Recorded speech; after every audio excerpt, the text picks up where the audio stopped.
So I would have said the US is far more obsessed with privacy than Canada is, and yet Canada has much more stringent privacy controls around data and access to data. Do you have any theories about that? I think it's a good job at monitoring overall patterns for the population overall, but there was a absence or more limited amounts of high quality individual level data on the social determinants of COVID-19. And that made it difficult to be able to assess which populations were particularly vulnerable to COVID-19.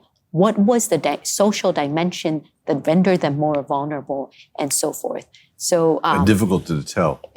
Difficult to tell. To differentiate, I guess. Because often what we would do is we would often hone in a place like Toronto where there was neighborhood level data, and we would look at correlations at the aggregate level. So the absence of high quality individual level data on things like race, income, and so forth made identifying the social determinants difficult. And the kind of work that you do requires lots and lots of data. Yes. Over a longitudinal data, I assume, as well as very specific data on individual people, right?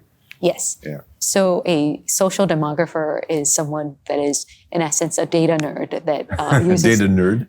Tons of statistical techniques to get at amass patterns and trends and identify the factors that are contributing to social inequality. Yeah, and often enough, they're just using US-based data to make decisions for Canada, which are, like you said, not the same.